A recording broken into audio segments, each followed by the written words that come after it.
Hello everyone, today I'm going to teach you how to build a simple Node app with Flutter and Laravel for the REST API. In this video, we will use Block for state management and Freeze for code generation. We will be using another popular package too to handle widgets and some functionalities inside our Node app. In this video, you will learn how to build an interesting UI and perform CRUD operation by interacting with the REST API with the best user experience. Before we start, make sure to smash the like button and subscribe as it really helps out the channel.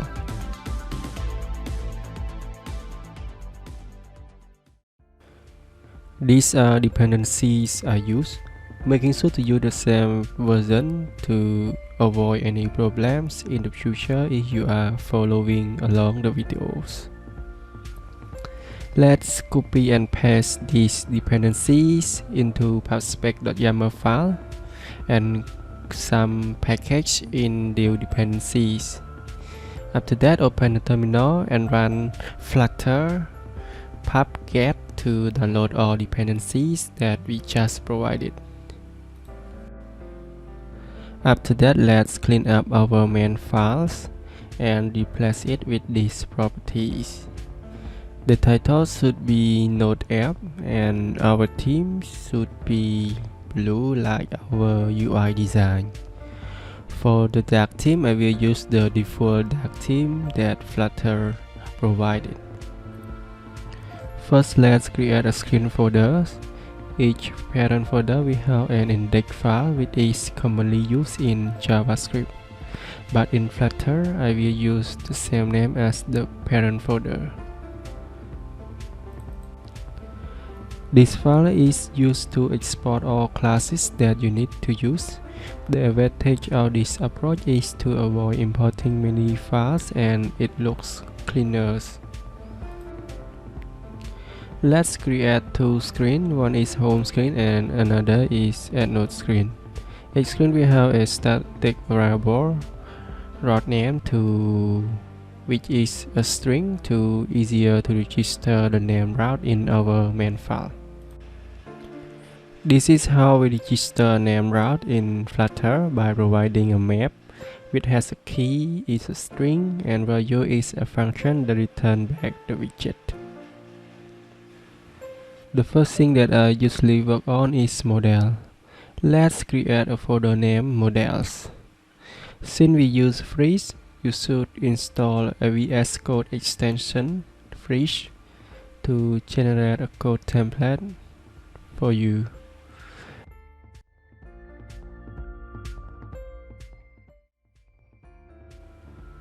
Let's create a node model. Make sure to add this in analysis option.yaml file and open the terminal and run this command. This command will watch all change that relate to Freeze and auto-generate code for you. If you want only one-time code generation, just change from watch to build.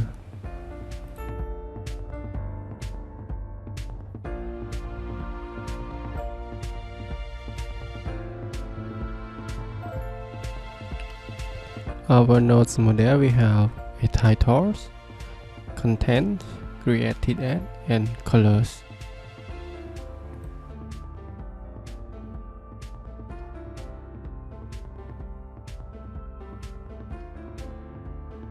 Since we use Laravel REST API, the created at field is usually snakeheads. To convert it from snakehead to our model camel case, just provide JSON key annotation and provide a name of the JSON key and you will be good to go. Let's work on Laravel REST API real quick. This is a new Laravel project and this is the current version that I'm using. First, I create a node model with --m text to create a migration. In the create node migration, we will have this field like this. In the node model, it will be like this. Next, let's create a controller. I will call it node controller. I will create it with --API to auto-generate controller with methods that usually used for APIs. After that, I create two methods in parent controller with success and error method to return the JSON response and can be used in any controllers that is extending this controller. Success and error method is so simple like so.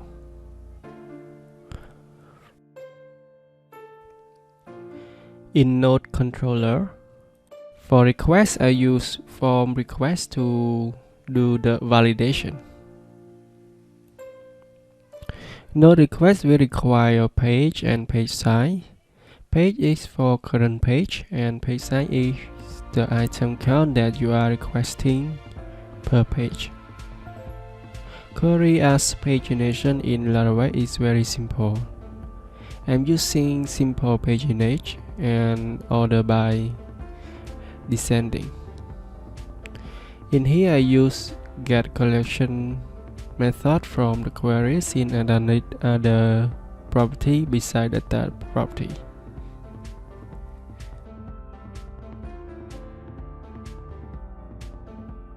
Next, store node request is so simple like so. For show method, actually we don't need it for our node app. Update node request is also simple like so. One of the great features in Laravel is route model binding. Here is nothing new, I just update the given value from the request. Delete is also simple like so. Let's check out our api.php. Let's check out api.php file. Laravel has route results. It provides so much help by auto-generate endpoint for you with the match methods in our controller. Lastly, let's check our endpoints. I create a node factory and create some dummy data with Tinker. That's all for our REST API. Let's go back to our node app. I create two request models. One is create node request. Another is update node request. In create node request, we have title, content, and color as strings. These three are required. In update node request, we also have title, content, and color. These three are optional. Next, let's move on home screen UI. I'm using Silver app bar. To use Silver widget view, you must wrap it inside custom scroll view. Our app bar UI is a row with an icon and text, and it has also some space between it. I add floating equal to true to make app bar appear immediately when we are scrolling to top. Next, I added a floating action button. Let's leave on press empty for now. Its color, I use the primary color. To make sure it in center, we use floating action button location and set it as center dock. Our button app bar, it has two icons, so it should be a row with two icon buttons as children. To make space between these two, just set main axis alignment to space around it. And let's set its height to 50. To make space around the floating button, set shape and notch margin. Feel free to play with this value. Icon button splash is too big, so I set it to 30. This icon button are used multiple times, so let's make it as reusable widgets. Let's go to lib folder and create a widgets folder. And inside it, I call it app icon button. To reuse some static values, I create constant file in lib folder to store some static values.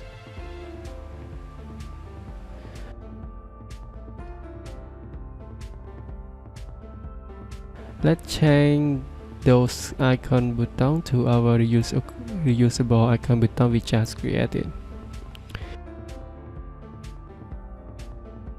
After that, let's tidy up our code a little bit by extracting some part of the widget. Any widget that we use only once should be stored inside the widget folder at the same level of the parent widget. That's so.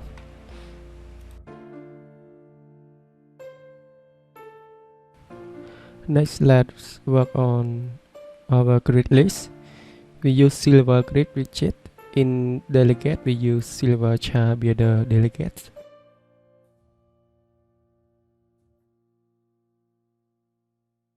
We give char count to 10 and return a text widget for now.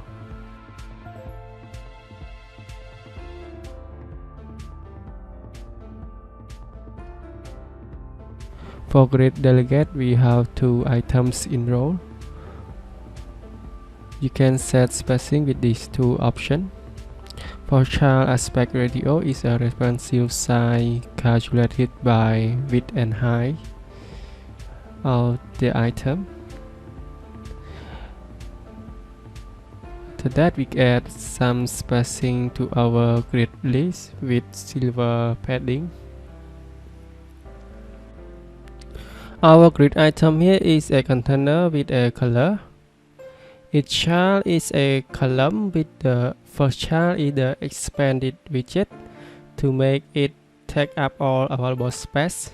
And this expanded widget has a child is a column that has 2 text widgets as a children. And the second child is a row that has icon and text as children. Let's working on grid item now.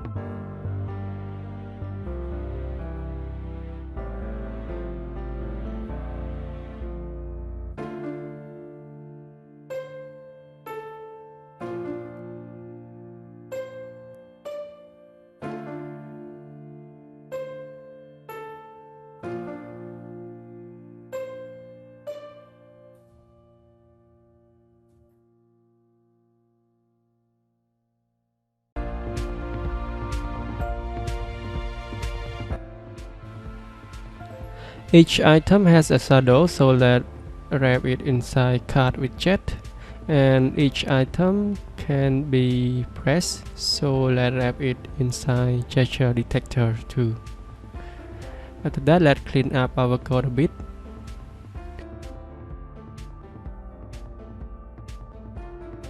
In grid, we have nodes as a list of node item. In here, let me fix this name a little bit.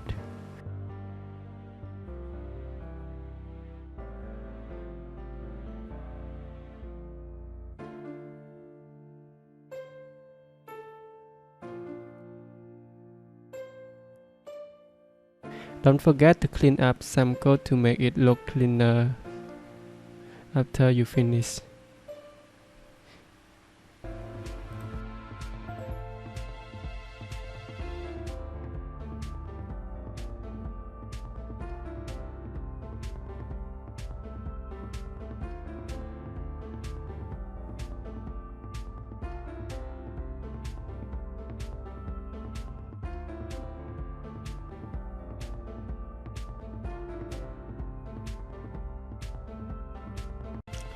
Now let's work on our list UI. Our list item here is pretty similar to our grid item, so I don't need to explain anything.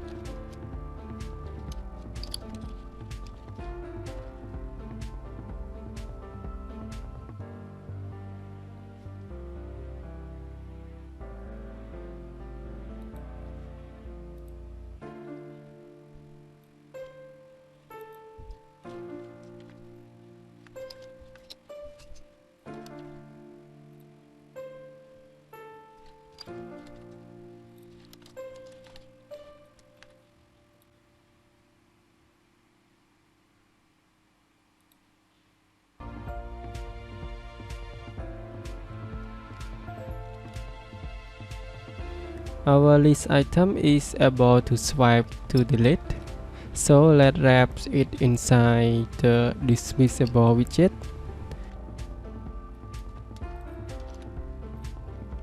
In this widget, key is required. Direction is add to start since we only want user to swipe from right to left only.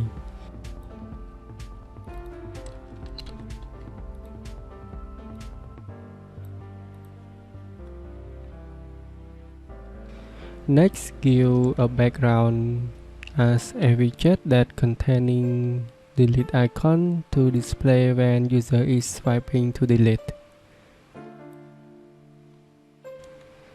On dismiss is required to delete item from list. We can filter this the item from list within this function.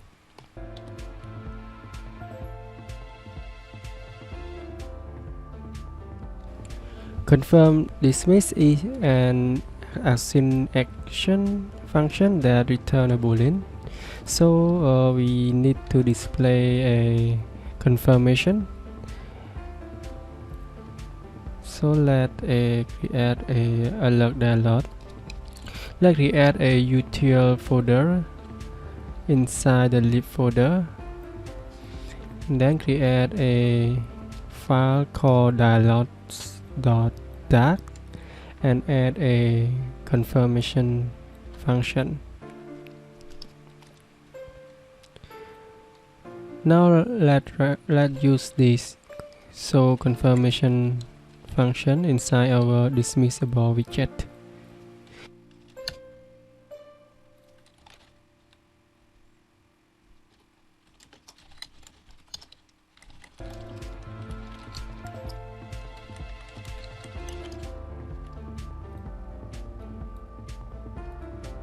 You can log the result here. Is it returned through the on dismiss function will be fire.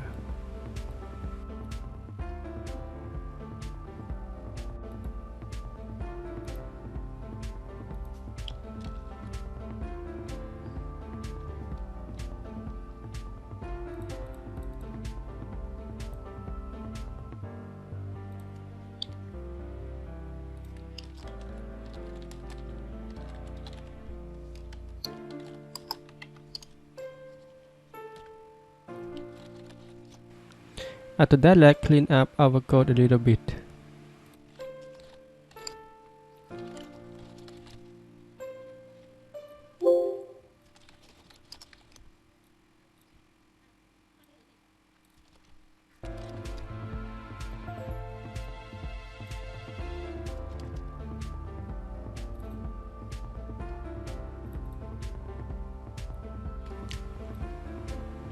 In node list item widget, we need node item models props. Let's fix node item model by add an property ID, since the response also has an ID.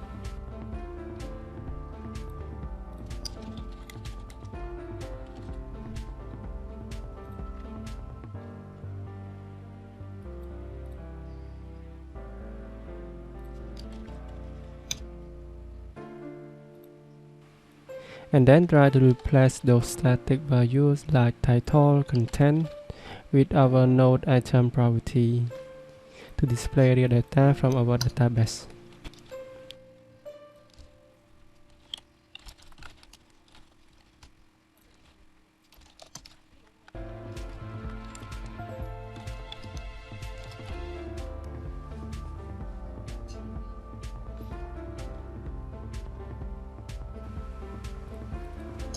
Let's define an on-press function here too.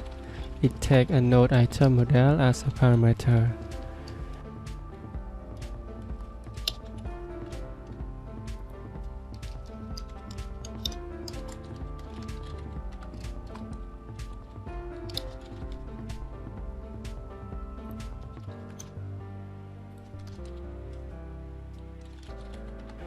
And let's do nothing for now for on-press function.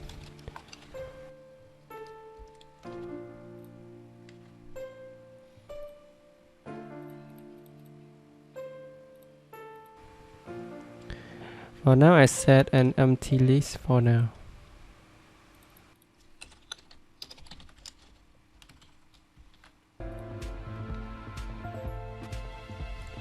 Next, let's work on our node repository. Create a new folder called repositories.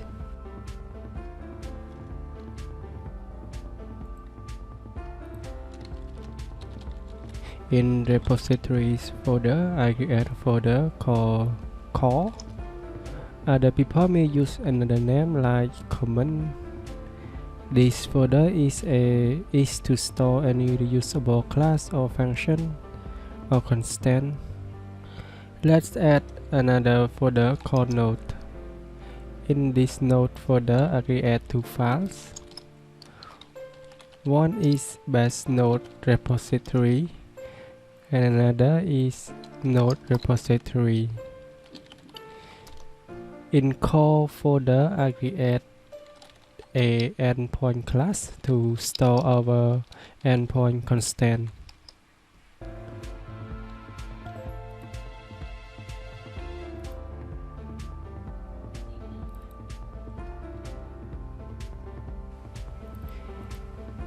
In base node repository, it is an abstract class that has all methods for our REST APIs.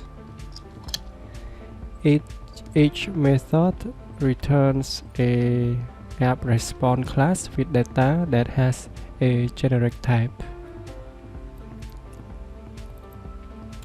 So let's create a new model called AppResponse that is able to handle generic type.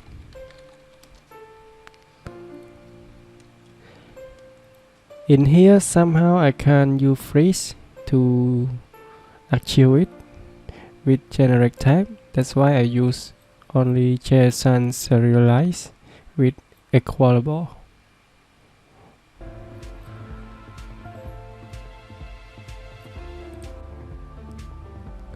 We use generic type in this class because the response sometimes can be an object, sometimes it can be a list, and sometimes it can be null.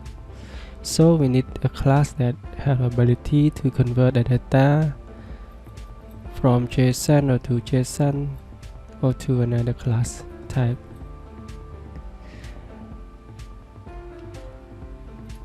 After that, we export AppResponse in here.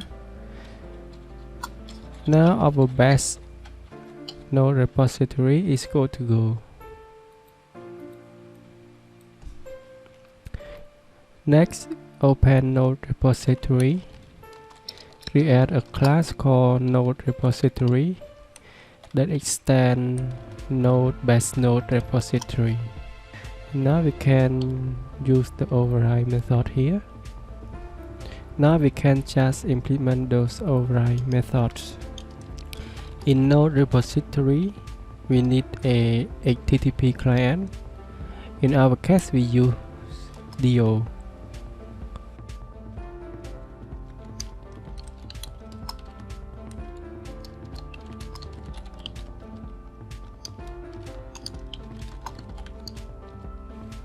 I will make this DO client optional.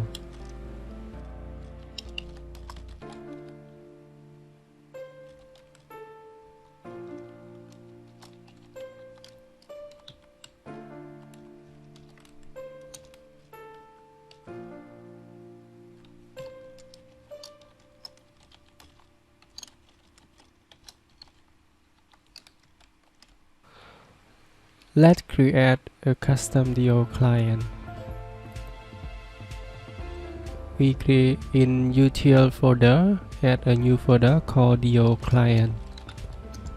In this folder, we create two files. One is DO client and another one is app interceptors.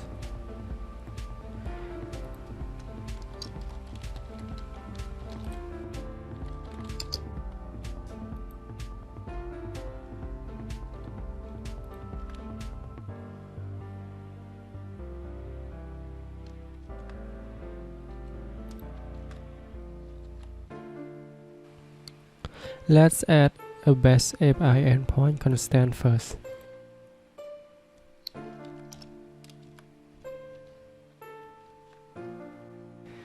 In Android Studio emulator, it uses this IP address instead of localhost.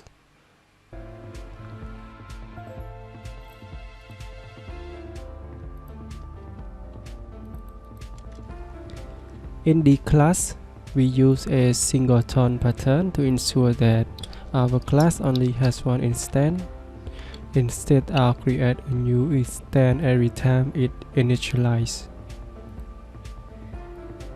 We create a custom DO client like so. It is pretty similar to Anxious in JavaScript. For anyone who doesn't understand what is interceptors, simply interceptor as simply an extra layer that call before the request respond. You can manipulate some request data or request header before the request is sent. And you can also filter some response data or error response data before resolving the response. In my case, I filter the response data and error data with map response data function to our AppResponse data response class like so. So every time every response or error response, it will return as AppResponse without need to catch error or exception every time. In DO client, we can log our response with pretty DO logger. Let's create a configuration file to enable or disable this kind of logger.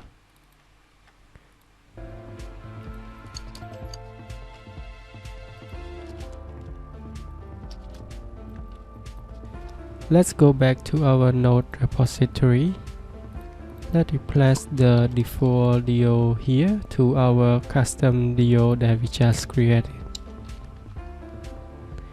After that, let's implement the create function here. We just send the post method with our node create endpoint as URI and create and convert create node request to JSON before passing it to the data. On the response part, we just need to pass the data from response with node item dot from JSON if the data is not null and our response success is true. The rest are the same, just follow the same pattern.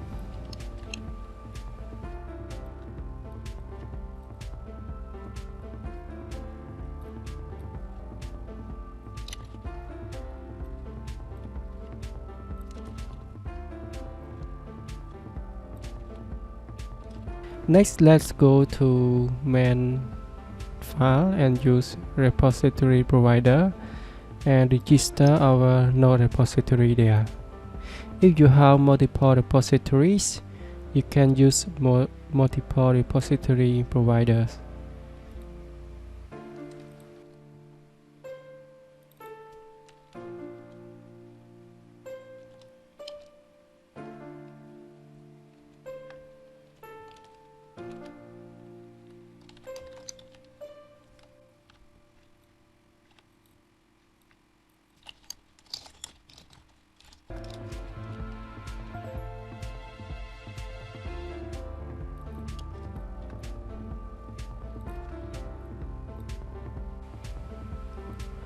Next, let's work on our theme block. Create a block folder inside our lib folder.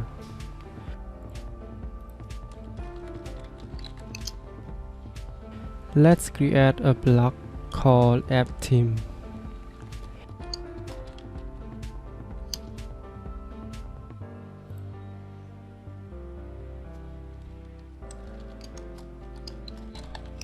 In our app theme state, we have two states. One is light and another one is dark mode.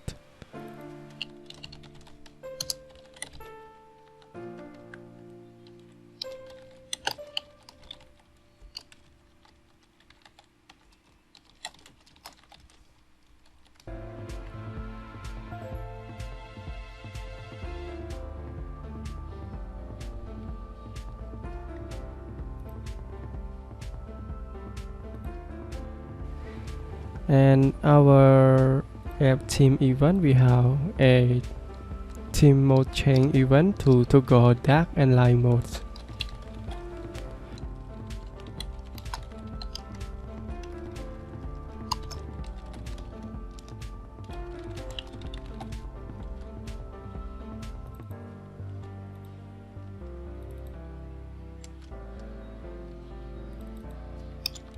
Now in our block, we just need to check if the parameter dark is true and just change the state to light or vice versa.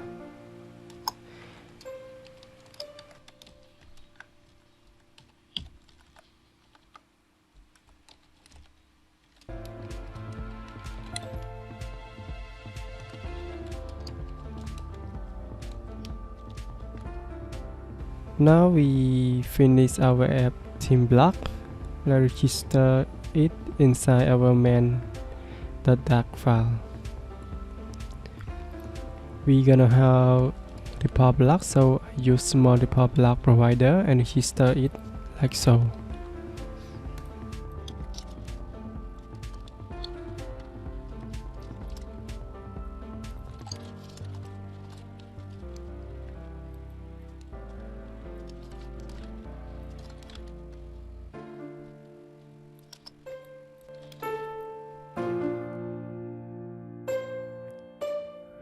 Make sure to like and subscribe for upcoming videos.